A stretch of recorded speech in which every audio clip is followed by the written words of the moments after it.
Señor los bendiga grandemente en el nombre de Jesús. Les habla su hermano en Cristo, Alejandro Arce, de la iglesia La Vid Verdadera, en este su canal. Por la misericordia de Dios estamos allí acompañando en este proceso de crecimiento de la iglesia La Vid Verdadera, acompañando a los otros dos pastores, el pastor César Martínez y el pastor Michael Hudson. Quiero saludar a cada uno de mis hermanos y reconocer que definitivamente es conforme dice la Biblia, algo especial el estar en compañía de los hermanos. Dice que donde habitan los hermanos juntos y en armonía, allí envía Jehová bendición y vida eterna. En este tiempo, hermanos, les digo que me han hecho mucha falta. Le hablo en este tiempo en especial porque estoy hablando del tiempo de cuarentena, este tiempo que en razón de las disposiciones de las autoridades legales y sanitarias es necesario confinarnos por la situación de esta pandemia que está afectando el mundo entero. Entonces, les soy sincero, me hace mucha falta, mis hermanos, me hace mucha falta el poder abrazarlos. Si algo me hace falta es ese acercamiento, ese calor humano. Yo me siento raro hablando a una cámara, queriendo o siempre haciéndolo en presencia de mis hermanos. Se acostumbra uno a la mirada, a los ojos, a los hermanos, a las señales, qué sé yo. De pronto hay veces cuando me estoy alargando mucho el mostrarme las tijeritas y cosas por el estilo. Es muy especial, en verdad, el compartir con mis hermanos. Bien lo dice el Señor a través de su palabra, que allí envía Jehová bendición y vida eterna, donde están los hermanos juntos y en armonía. Me hace mucha falta eso, hermanos. Hay veces pienso que el abrazo, lo que uno hace es como acercar más al corazón de uno mismo a aquella persona que abraza. Entonces, sepan que me caen bien, aunque sean maluquitos. Cada uno de mis hermanos, la verdad que los extraño a todos, a Ronnie, a Iván, a Cristian, a todos.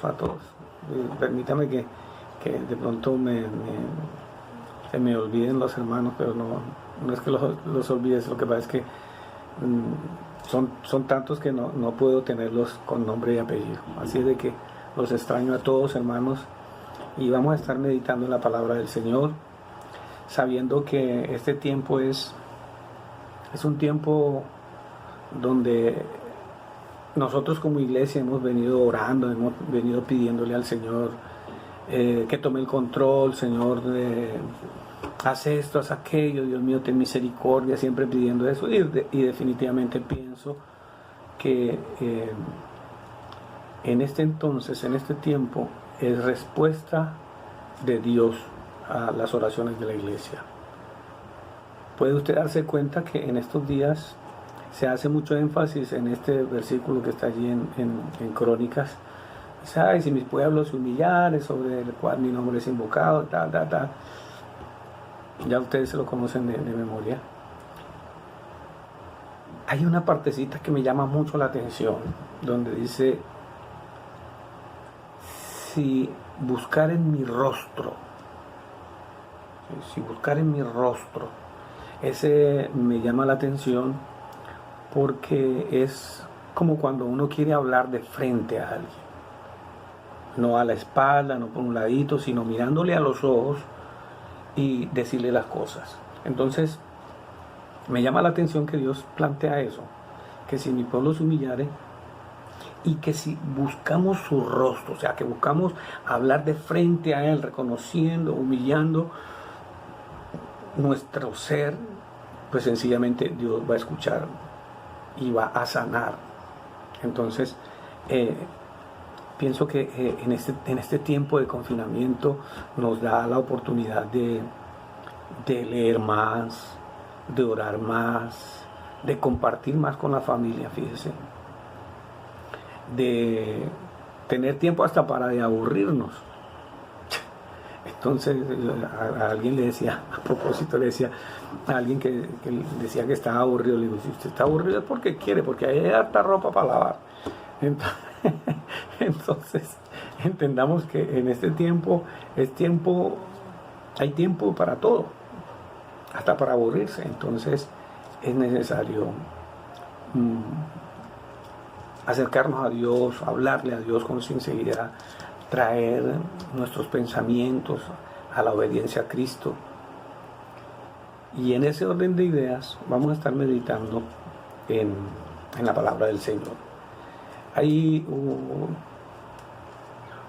una especial atención en este tiempo por parte de mi vida, de mi ser, hacia el Evangelio según San Juan. De todos es conocido eso y hemos venido meditando en él. Y en este momentico vamos a estar ubicándonos allí en el Evangelio según San Juan, en el capítulo 3. En el capítulo 3, donde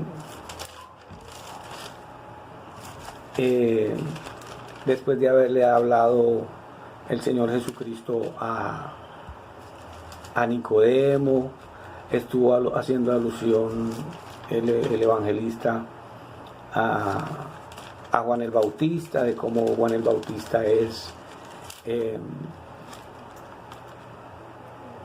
increpado y es preguntado por los fariseos, por los representantes religiosos de aquel entonces, diciéndole que quién era él para estar haciendo ese tipo de rituales de purificación, si ellos ya tenían sus rituales de purificación. ¿Por qué motivo él estaba haciendo eso?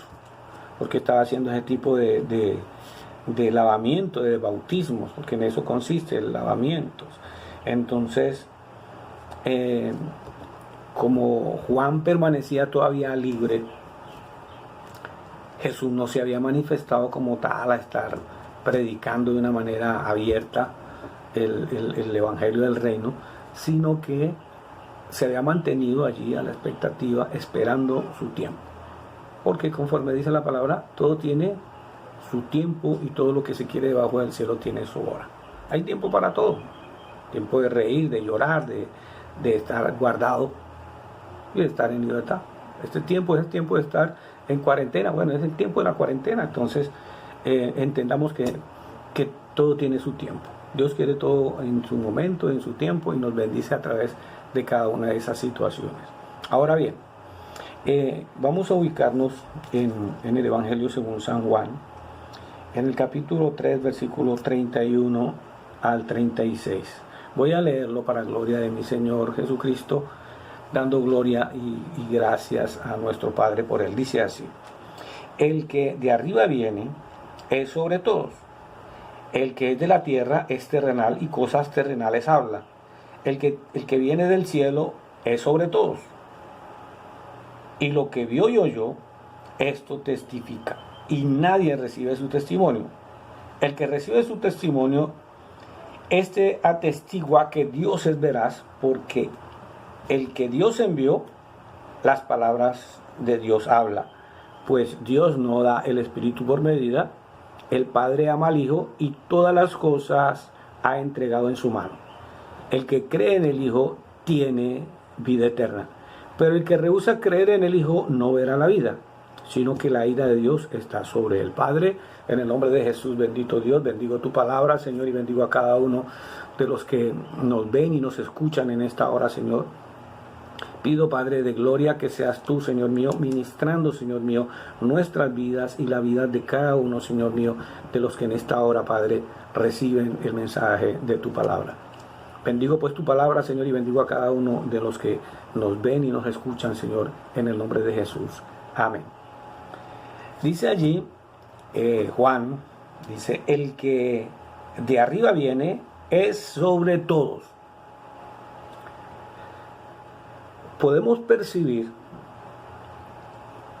que en el Evangelio según San Juan todo se enmarca al comienzo, desde un comienzo, a presentar a Jesucristo como el Hijo de Dios perfecto, como el Dios mismo, como ese verbo hecho carne, y ese verbo de Dios hecho carne, como Dios mismo hecho carne.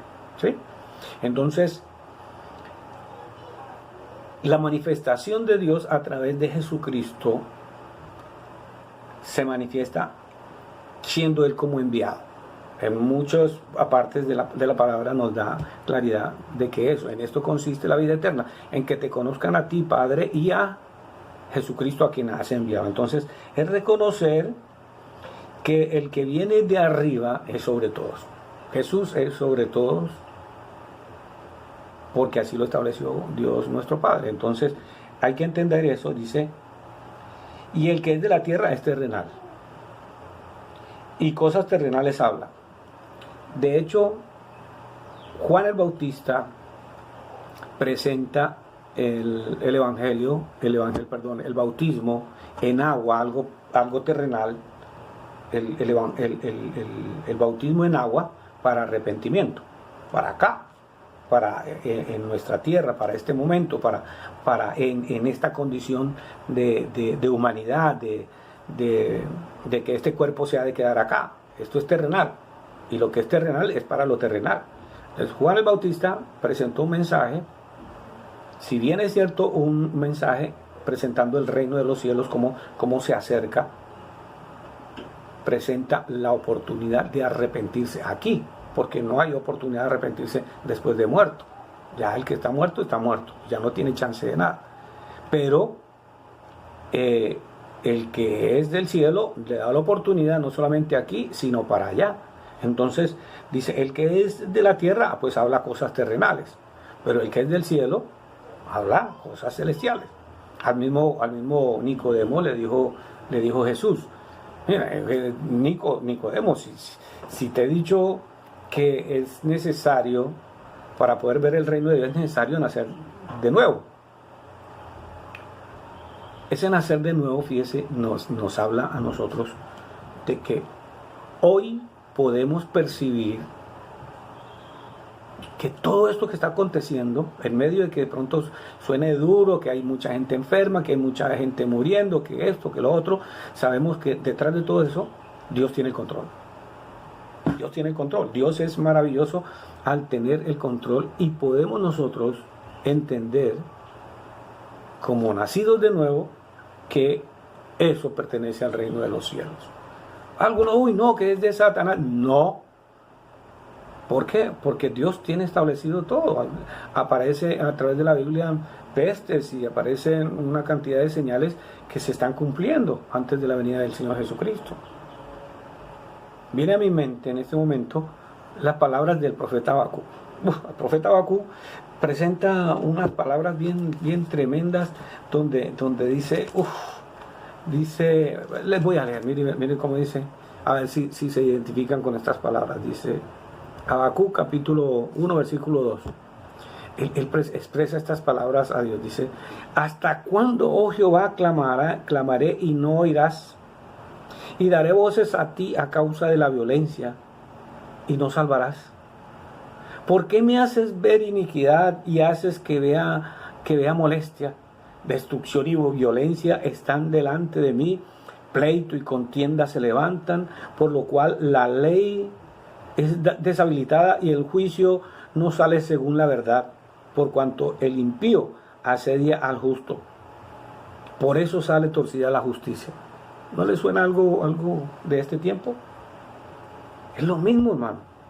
Dios tiene el control. Hoy la gente dice, bueno, ¿por qué tanta maldad, tanta perversión? Usted escucha a través de las noticias, a través de que ahora quieren por decreto declarar a la gente homosexual o lesbiana o pedófilo o cualquier cosa. Y Dios estableció la familia como tal. Hombre, varón y hembra los determinó Dios, y con propósitos bien puntuales. ¿Qué fue lo que dijo Dios? fructificad y multiplicaos. Ese fue el primer mandamiento. Fructificad y multiplicaos, llenar la tierra y sojuzgarla. Ese fue el primer mandamiento que Dios estableció, le dio al ser humano. Entonces quieren desvirtuar de un plumazo porque algunos se inventaron, entre comillas, la ideología de género para degenerar las cosas. Eso no está bien.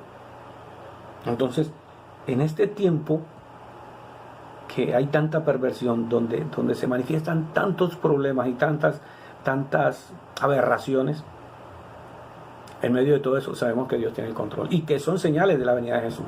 Como en los días de Sodoma y Gomorra, cuánta perversión había allí. Es normal, hoy en día se está presentando todo eso. Hambres, pestes, sí, ahorita mismo no se vaya muy lejos. En medio de esta pandemia van a haber momentos de hambre. Sabemos que Dios está pendiente de sus hijos, está pendiente de la necesidad de sus hijos. Por eso no pasamos necesidad nosotros.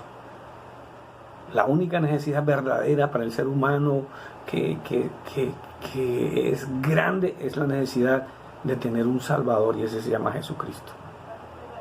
Entonces, en ese orden de ideas, vemos ahí a través de la Escritura cómo Jesús mismo plantea que el mensaje de Él es del cielo, y es del cielo para aquellos que reciban el mensaje.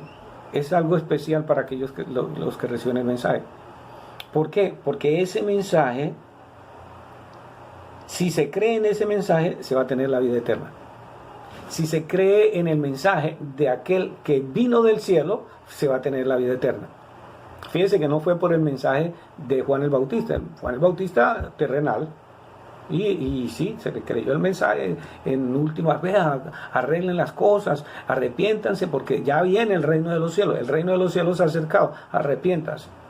Pero ya cuando llega el reino de los cielos, como en ese proceso que le dijo Jesús a Nicodemo, porque es necesario nacer de nuevo para poder verlo.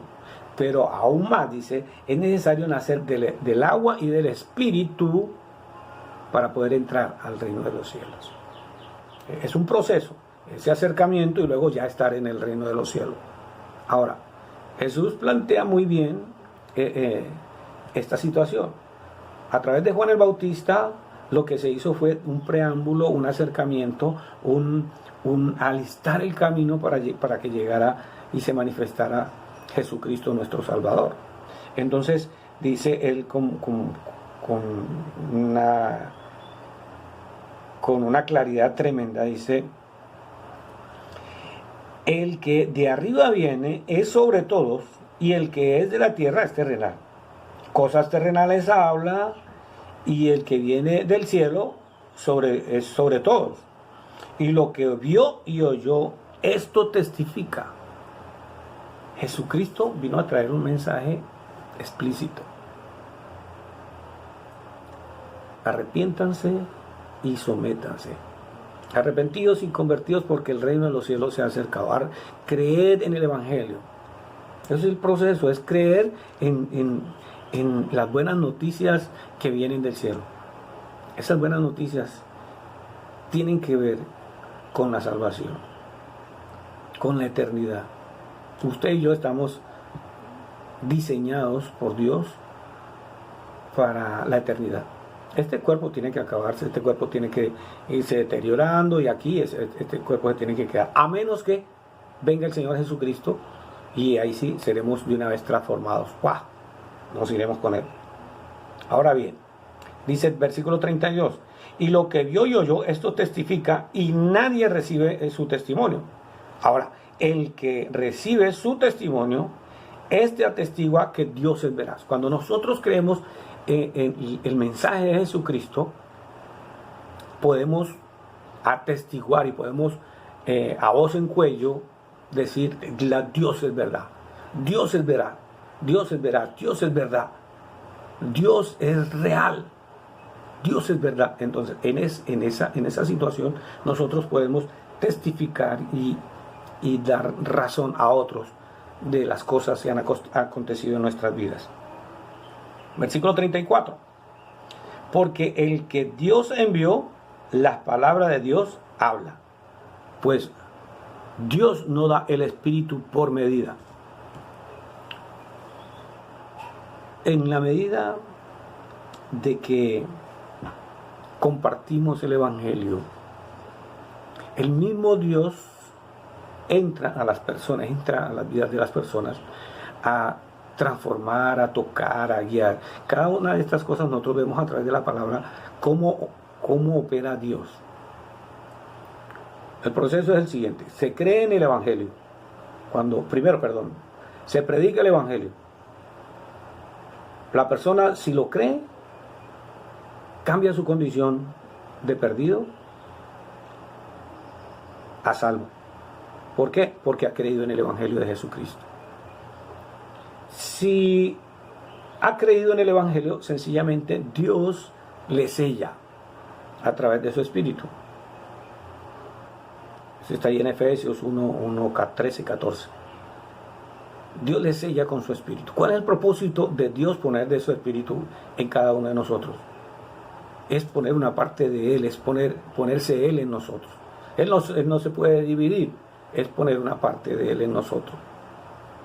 Y el hecho de que ponga de su Espíritu en nosotros tiene un propósito apenas lógico.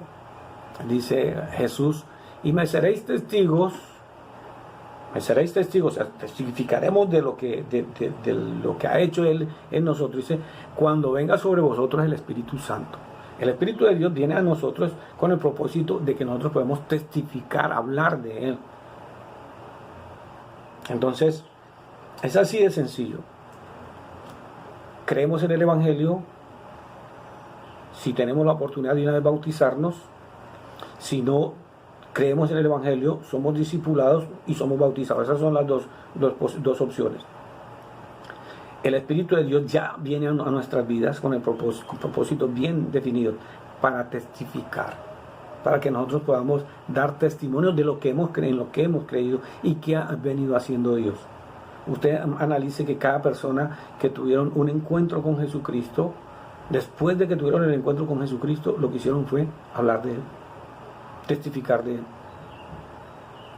Más adelante estaremos viendo el caso de la mujer samaritana, que ya enseguida, eso no tuvo que ir a un instituto teológico o esperar a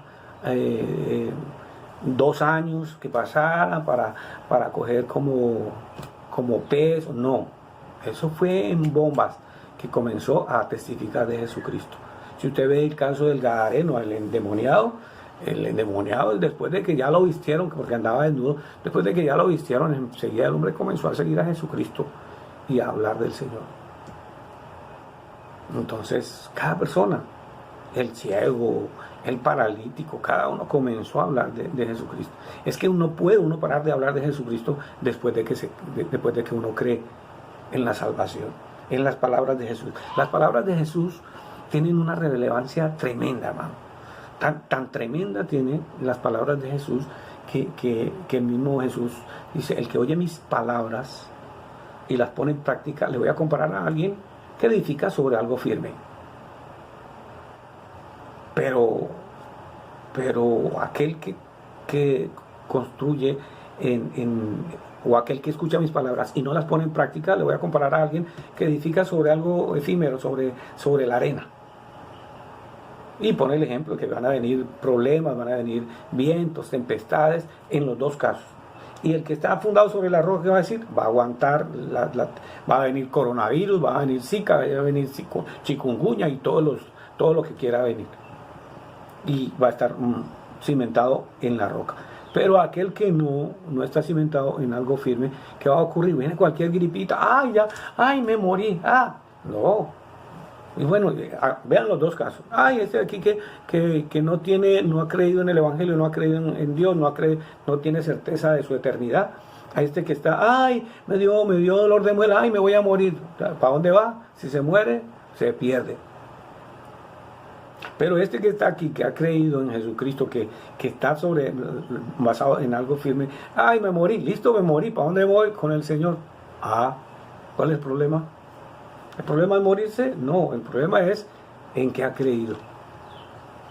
¿Cuál es la certeza que tiene? ¿Si ha creído en las palabras de Dios? Porque dice allí, porque el que Dios envió, las palabras de Dios habla. Jesús no vino a hablar de su cuenta, Él vino a hablar lo que su Padre le dijo que hablara. Así de sencillo. Pues Dios no ha dado el Espíritu por medida. El Padre ama al Hijo y todas las cosas ha entregado en su mano. Jesús es ese buen pastor que dio su vida por cada uno de nosotros, por cada una de sus ovejas. Jesús es el único que se ha parado allí en la raya a decir, mire, yo soy el camino, la verdad y la vida, y nadie va al Padre si no es por mí. Ese es Jesús. Entonces las palabras de Jesús deben en nosotros tener una relevancia tremenda, porque deben ser las bases para construir nuestras vidas, para construir toda nuestra existencia. Dice, el que cree en el Hijo tiene la vida eterna. Estas dos son las situaciones. Si usted cree en Jesús, tiene la vida eterna. Si la persona no cree en Jesús, no cree en las palabras de Jesús, no tiene en cuenta las palabras de Jesús, pues sencillamente no tiene la vida eterna.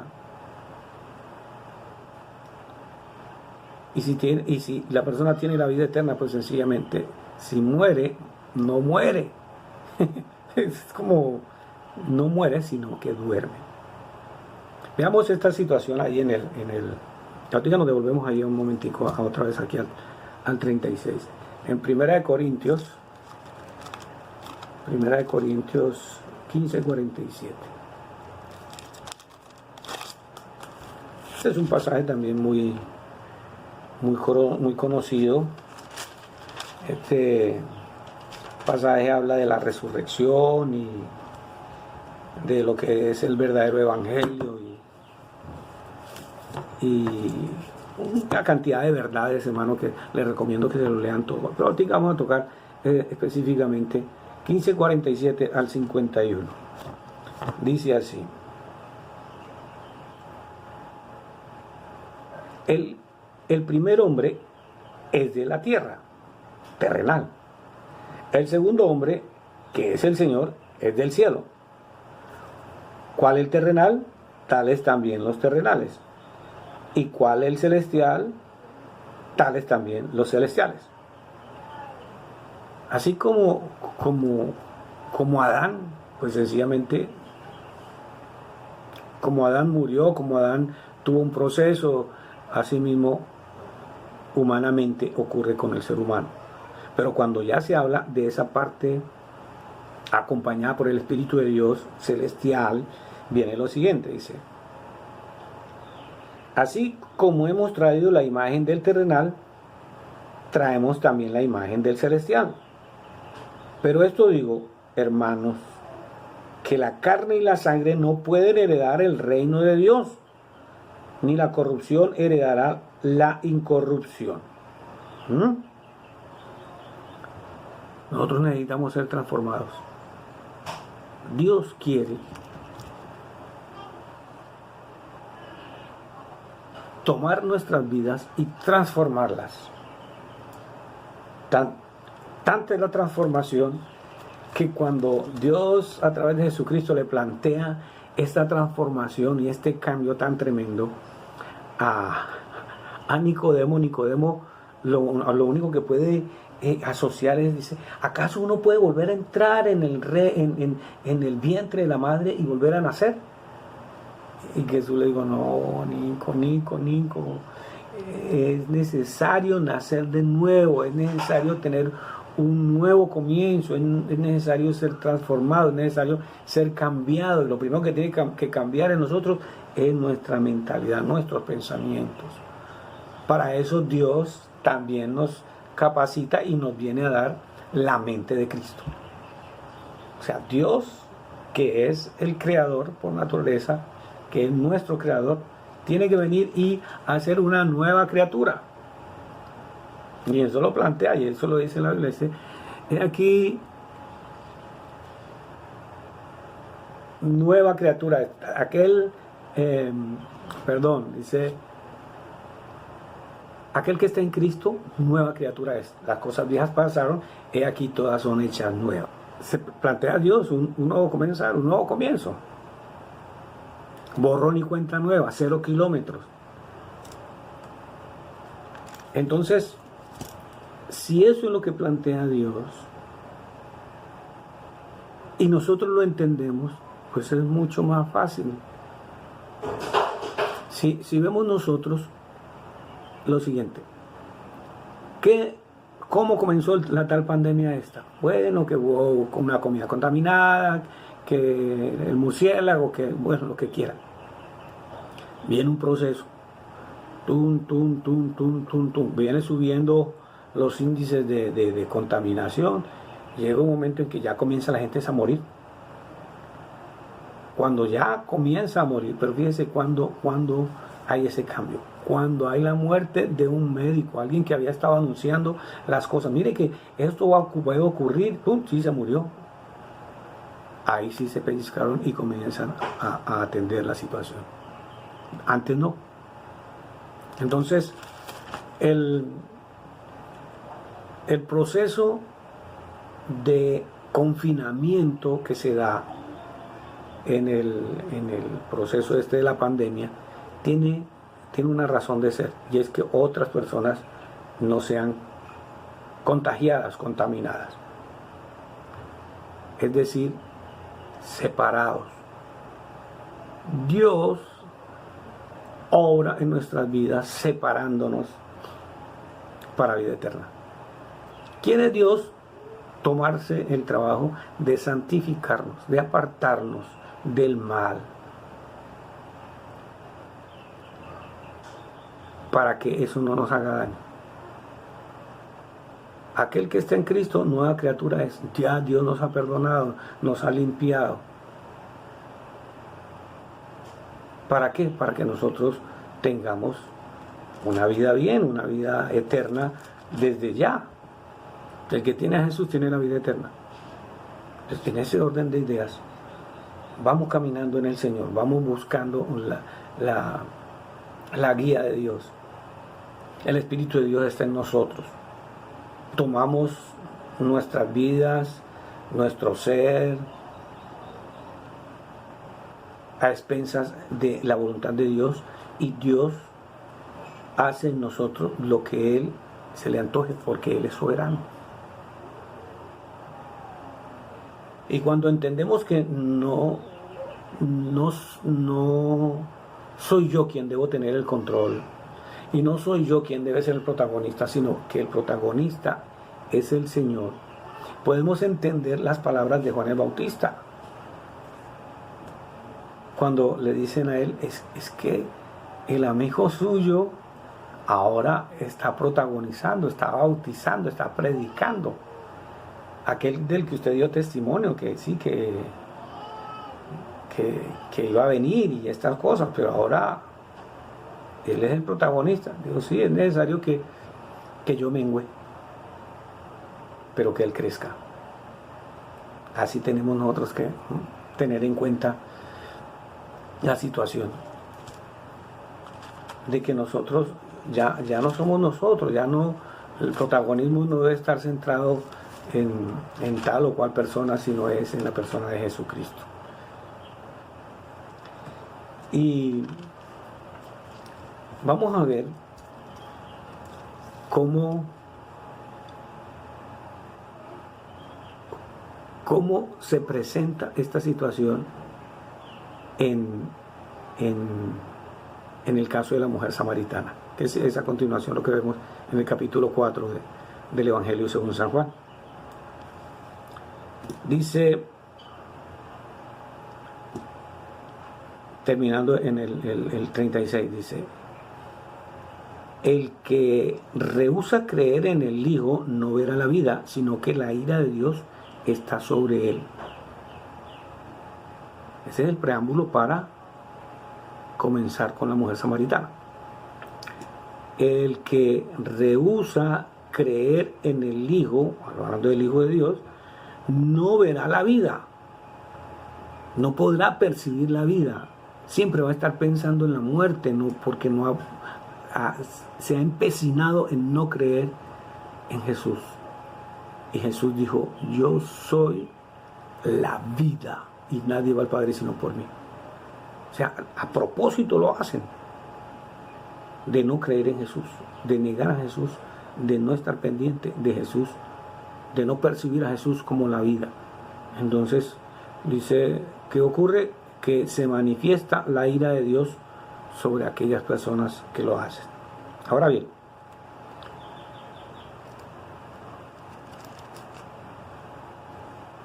capítulo 4, versículo 1 de Juan. Cuando pues el Señor entendió que los fariseos habían oído decir, Jesús hace y bautiza más discípulos que Juan, aunque Jesús no bautizaba sino sus discípulos, salió de Judea y se fue otra vez a Galilea, y le era necesario pasar por Samaria. Vino pues a una ciudad de Samaria llamada Sicar, junto a la heredad de Jacob, a la heredad que Jacob dio a su hijo José. La situación es la siguiente: Jesús sale de Judea y se va para Galilea. Judea era como una especie, la provincia, un departamento, y Galilea era otro departamento. Se va para allá, y yendo para allá se tiene que pasar por una ciudad de samaritanos, que se llama una ciudad que se llama Sicar, ahí cerca a un pozo, precisamente el pozo que Jacob le había dado a José su hijo. Estaba allí el pozo de Jacob. Entonces Jesús, cansado del camino, se sentó junto al pozo, y era como la hora sexta, alrededor del mediodía. La hora comenzaba desde las 6 de la mañana hasta las 6 de la tarde, eran las 12 horas que se contaban. O sea, eran como las 6 del mediodía, la hora sexta. Al mediodía estaba el sol pleno, y estaba allí en el pozo, cansado del camino, se sentó así junto al pozo, y era como la hora sexta. Versículo 7, vino una mujer de Samaria a sacar agua, y Jesús le dijo, dame de beber, así de una, dame de beber. Y da la explicación Juan el apóstol. Pues los discípulos habían ido a la ciudad a comprar de comer. La mujer samaritana le dijo, ¿cómo tú, siendo judío, me pides a mí de beber, que soy mujer samaritana? Porque judíos y samaritanos no se tratan entre sí. Vamos a entender el por qué le dice esta mujer así a Jesús. Cuando Salomón muere, mejor, antes de Salomón morir, había un hombre que se llamaba Jeroboam. Y su hijo se llamaba Roboam, uno de los hijos de Jacob, de Salomón. Dios había hablado a Jeroboam y le había dicho que le iba a dar parte del reino. Y el hombre estaba pendiente, y ese Jeroboam era siervo de Salomón. Salomón, cuando supo eso, quiso darle de baja. Y este Jeroboam se fue, el hombre se fue para Egipto, tengo entendido que fue para Egipto. Y ya cuando muere Salomón, enseguida él volvió. Vamos a ver cómo es que son las cosas. Resulta que Roboam, que era hijo de Salomón, quien viene a sucederlo a él en el trono, a Roboam le tocó tomar el mando, el reinado, y Salomón tenía una serie de consejeros, siendo el hombre, usted sabe muy bien que Salomón era, dice la Biblia, el hombre más sabio que había hasta ese momento. Después de Jesucristo, la persona más sabia es Salomón. Entonces Salomón tenía una serie de consejeros, aún, entendamos eso, que aún en medio de todo esto, que siendo un hombre sabio, él tenía consejeros. O sea, no podemos pretender sabernoslas todas, disculpen.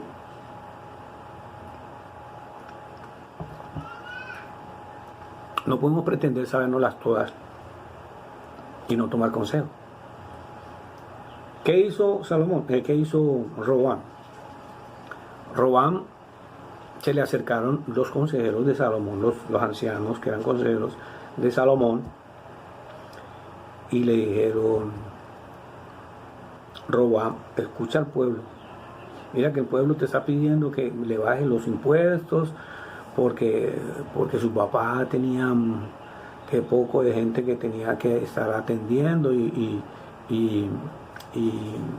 sosteniendo. Entonces era mucho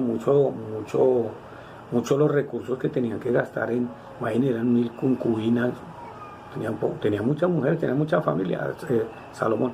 Entonces eran muchos los gastos que tenía. Entonces la gente le dijo: no, bájanos los impuestos.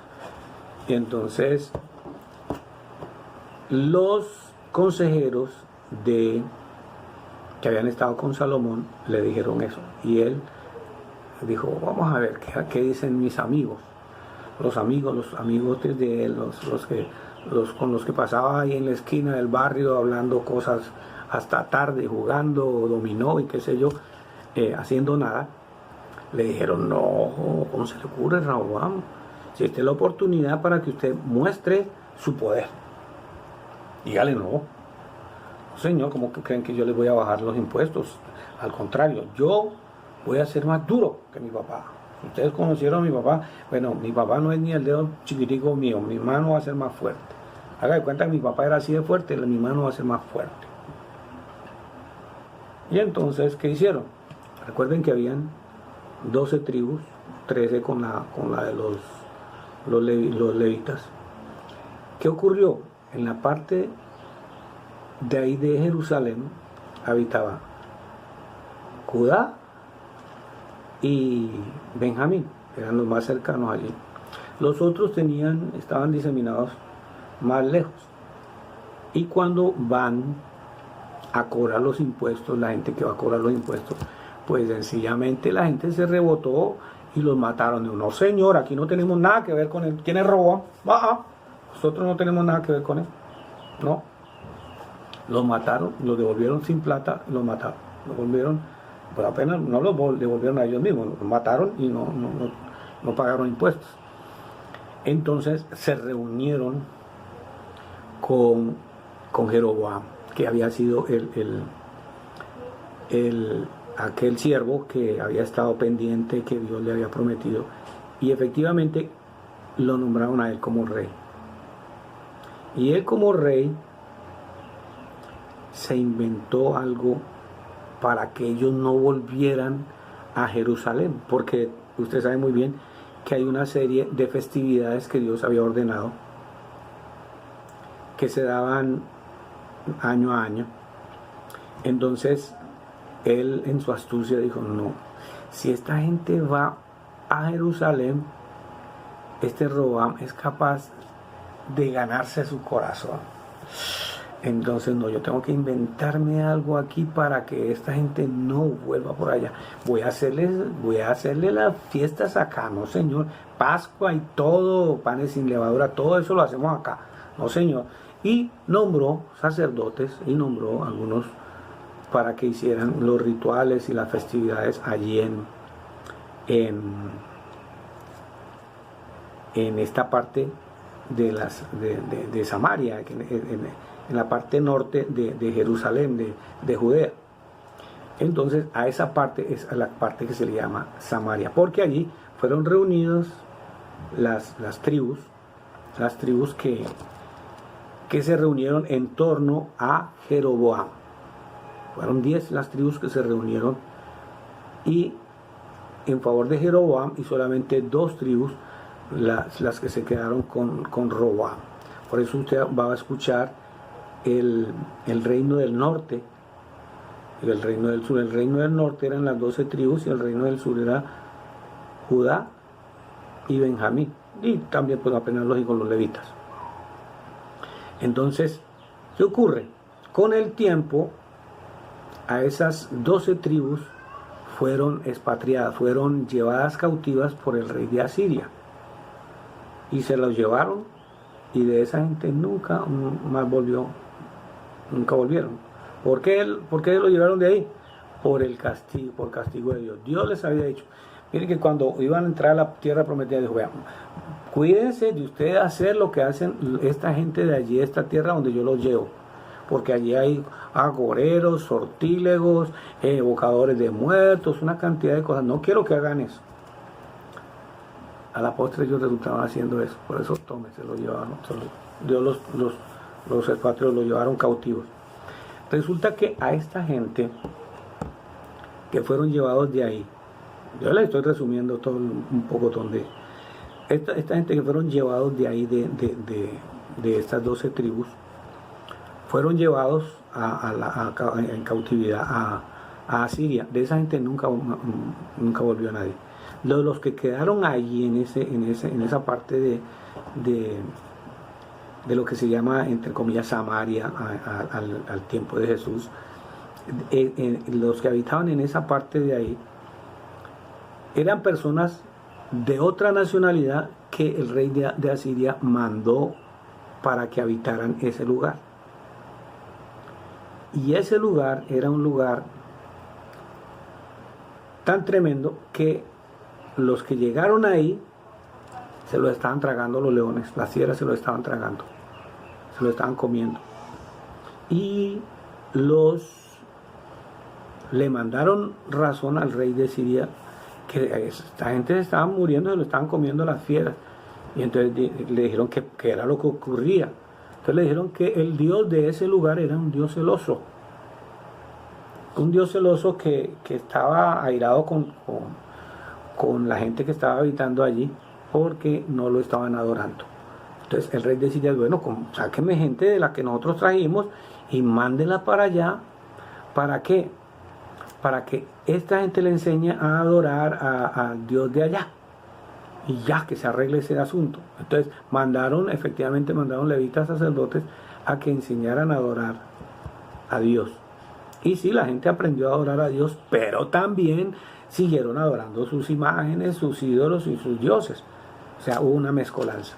Entonces por eso esa rencilla que usted ve a través de Esdras y Nehemías, que la gente venían y querían participar de la reconstrucción del templo de Jerusalén, y ellos no querían porque ellos entendían que esta gente era mezclada, gente que no tenía. Y es más, vea cómo Dios en su misericordia muestra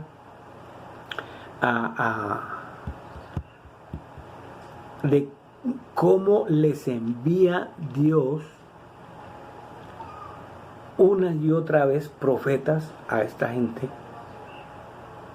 que estaban en situación pecaminosa de las tribus del norte. ¿A quién le envió? Por ejemplo, fíjese, acuérdense por ejemplo de Elías, Eliseo. ¿A quién le envió el Señor a estos profetas? A los del reino del norte. ¿A quién le estaban hablando? Imagínense, casi nadie. A Acab, a Jezabel, eran del reino del norte. Entonces Dios ha manifestado su amor de una manera impresionante desde siempre al pueblo de Dios. O sea, no ha querido Dios destruir. Si hubiera querido destruir, ni pandemia había habido, de una vez mortandad. Pero Dios es misericordioso. Ahora, entendiendo esa rivalidad entre judíos y samaritanos, o sea, aquellos que habían sido mezclados, ahí es donde viene esta charla tan amena que tiene Jesús con la samaritana. Y le dice, versículo 9, la samaritana le dijo, ¿cómo tú siendo judío me pides a mí de beber, que soy mujer samaritana? Pues judíos y samaritanos no se tratan entre sí. Respondiendo Jesús dijo: si conocieras el don de Dios y quién es el que te dice, dame de beber, tú le pedirías y él te daría agua viva. Aleluya. La mujer dijo: Señor, no tienes con qué sacarla y el pozo es hondo. ¿De dónde pues tienes agua viva? Ella estaba hablando cosas terrenales. Jesús le estaba hablando cosas celestiales. Y ella no entendía porque era algo terrenal lo que ella estaba entendiendo. Ella era de la tierra, ella no entendía esta situación. Pero fíjese más adelante lo que ocurre.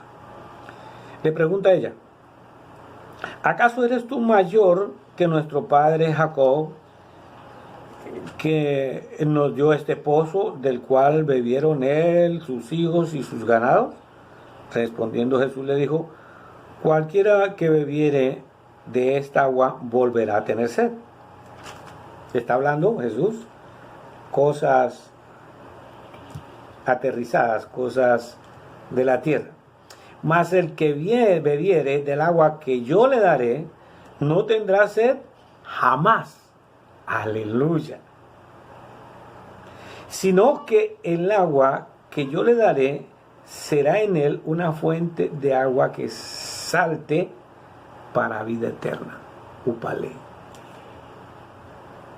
Esa sed que usted y yo tenemos es con el propósito que brinque, salte para vida eterna. O sea, que no se mantenga ahí en nosotros solamente, sino que afecte a otros. Fíjate, la mujer dice, le dijo, Señor, dame de esa agua.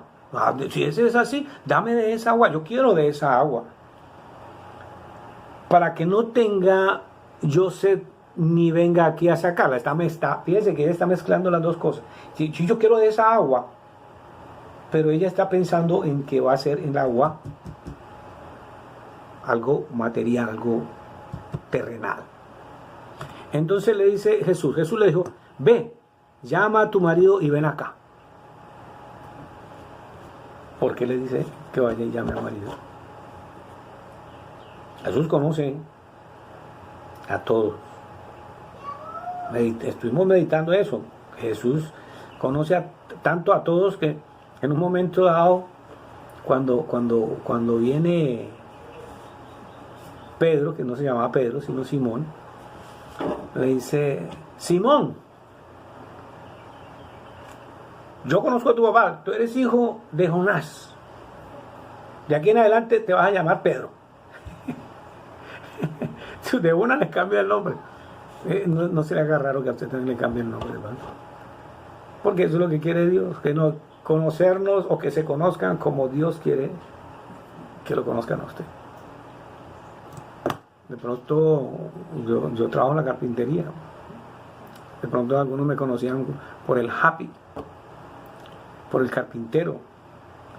Pero Dios no quiere eso. Dios quiere que me conozcan como uno de los hijos de Dios. Aleluya. Entonces, así es mi papá, así es mi padre. Bondadoso, bueno, misericordioso. Le dice: ve, llama a tu marido y ven acá.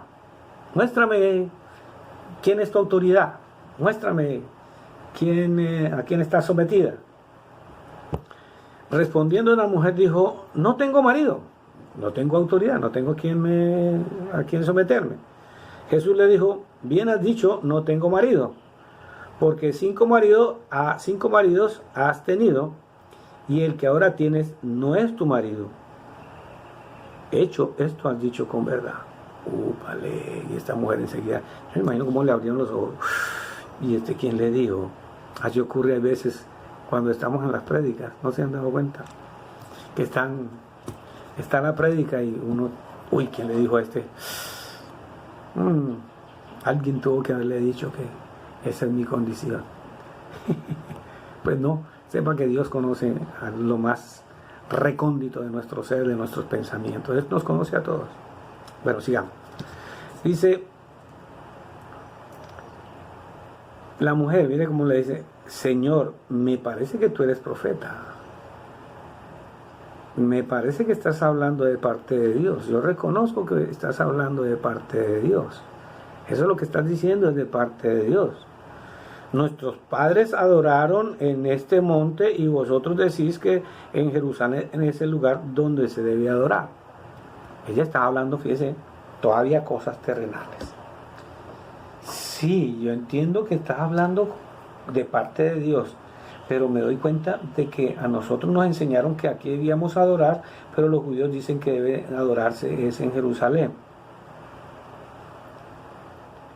Jesús le dijo, mujer, créeme que la hora viene cuando ni en este monte ni en Jerusalén adoraréis al Padre. Viene la hora en que no va a ser un lugar como tal, el lugar de adorar a Dios, sino que vosotros adoráis lo que no sabéis.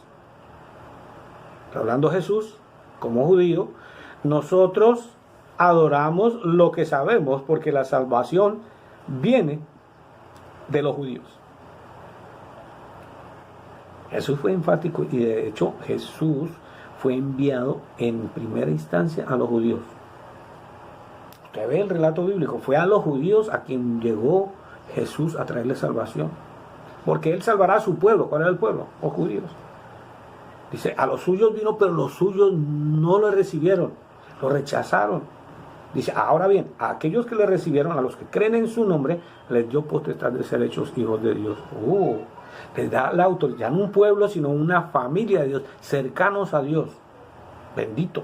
Entonces dice, la hora viene, 23, la hora viene, y ahora es, cuando los verdaderos adoradores adorarán al Padre en espíritu y en verdad. No de mentiritas.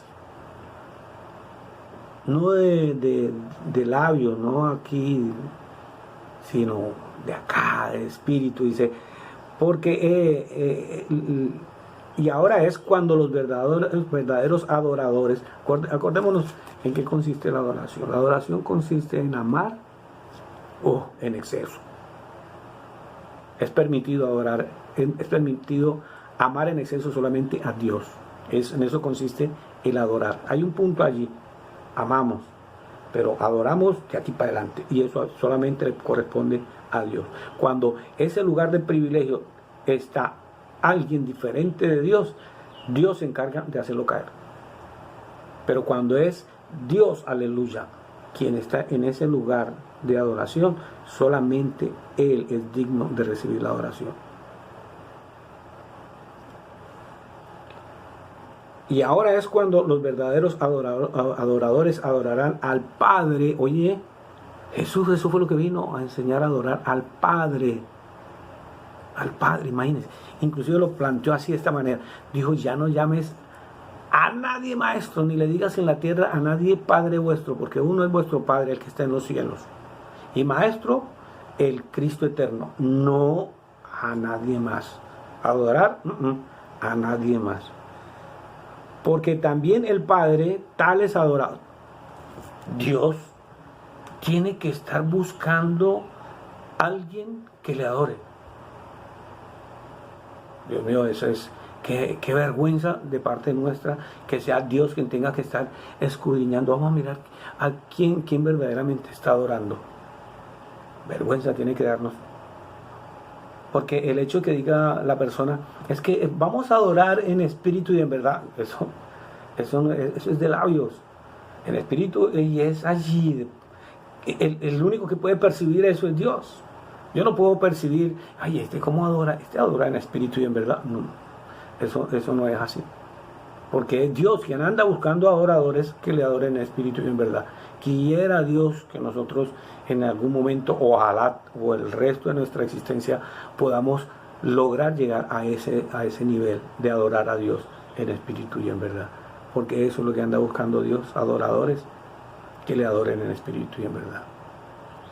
Entonces fíjense, dice versículo 24, Dios es espíritu.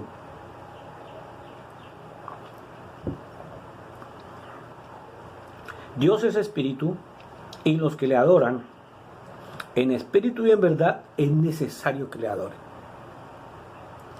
Nuestro ser necesita adorar algo.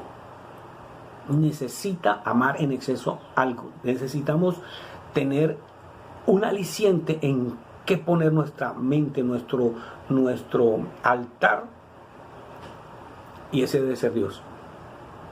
Y la señal de adorar, de que vamos bien, es porque vamos con Jesús, porque estamos adorando a su Hijo Jesucristo, porque Él es el camino para llegar al Padre. Le dijo la mujer: sé que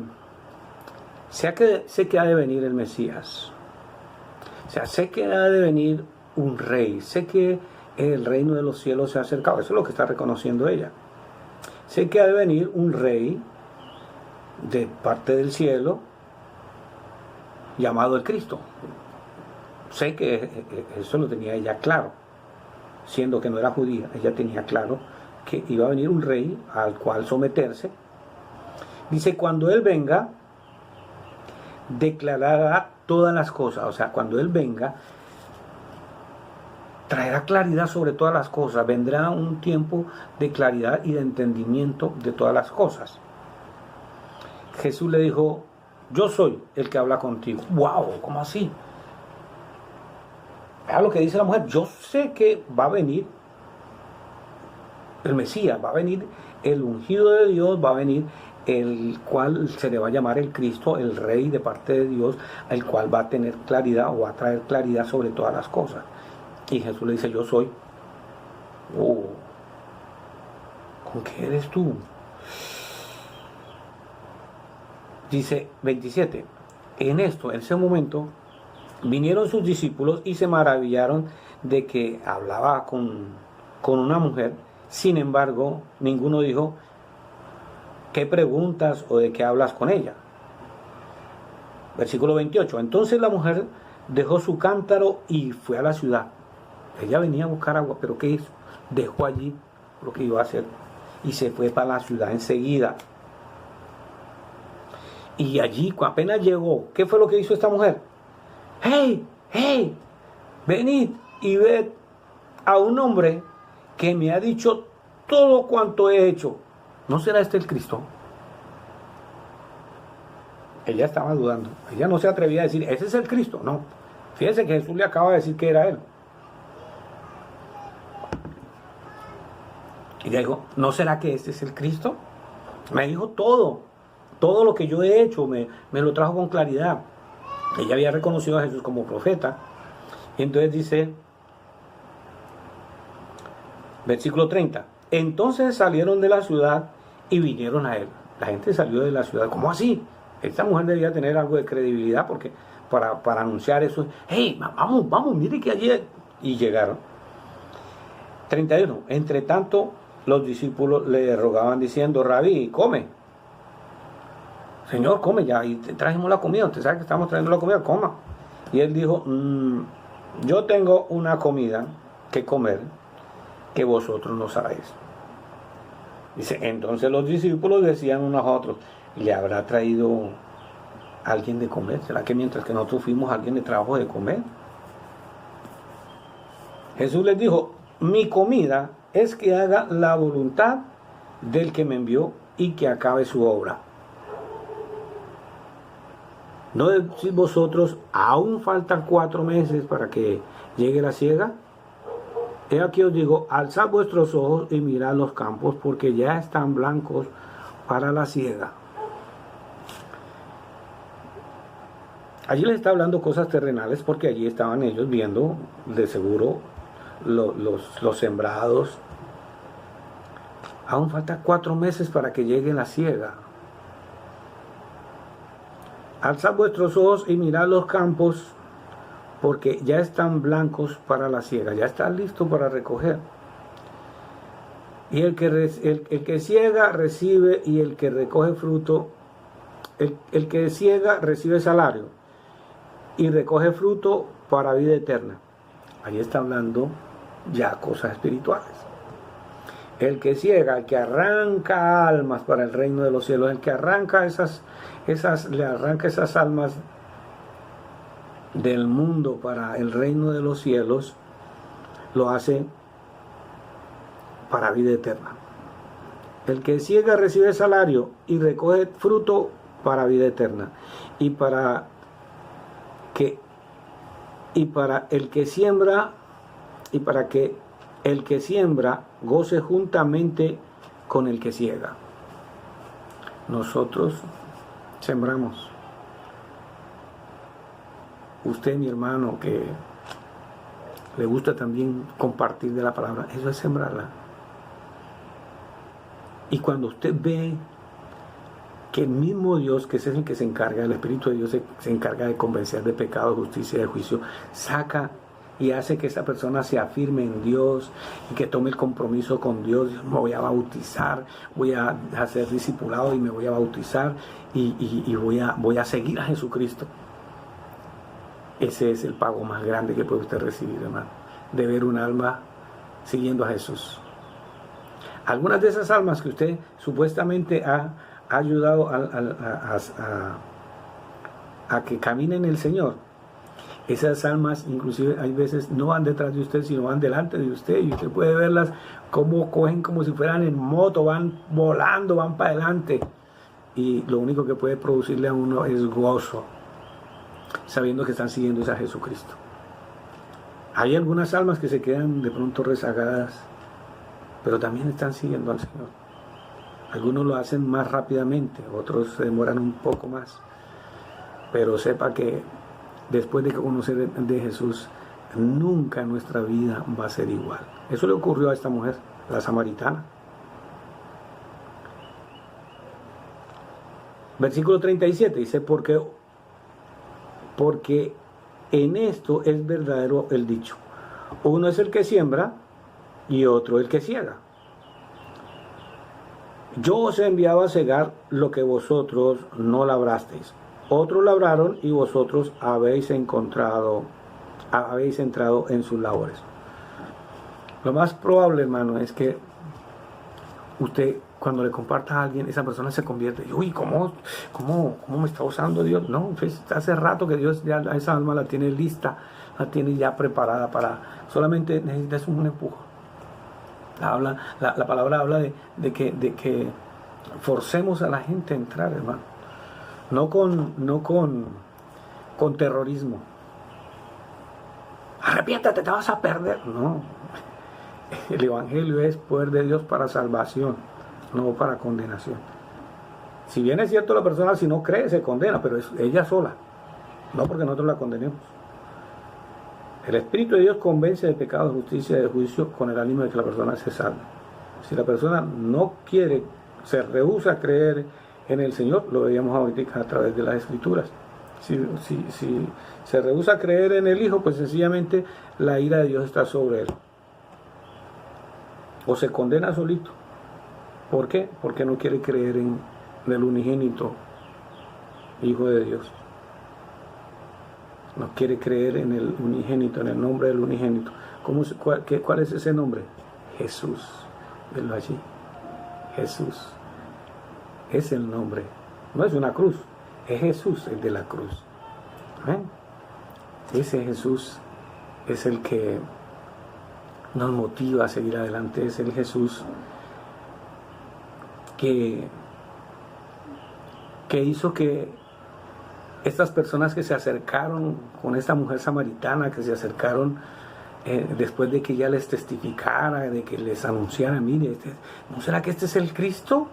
¿No será que este es el Mesías, el del que se han hablado en las Escrituras? De pronto que la tienen hasta malentendida. ¿No será él? Dice, y muchos de los samaritanos, versículo 39, 4:39. Muchos de los samaritanos de aquella ciudad creyeron en él, en Jesucristo, por supuesto, por la palabra de la mujer que daba testimonio. Mas me dijo, diciendo, que daba testimonio diciendo, me dijo todo lo que he hecho, decía esta mujer. Entonces vinieron los samaritanos a él y le rogaron que se quedase con ellos y se quedó allí 2 días. En 2 días, mire lo que hizo el Señor. 2 días, 2 días. ¿Cuánto tiempo lleva usted con Jesús? En 2 días, mire lo que hizo Jesús. Y creyeron mucho más por la palabra de él y decían a la mujer: ya no creemos solamente por tu dicho, porque nosotros mismos hemos oído y sabemos que verdaderamente este es el Salvador del mundo, el Cristo. Aleluya. Hay 40 días en los cuales usted puede apartarse para ver las maravillas de Jesús, para leer en la palabra de Dios cómo es Jesús. Dedique este tiempo para meditar en él.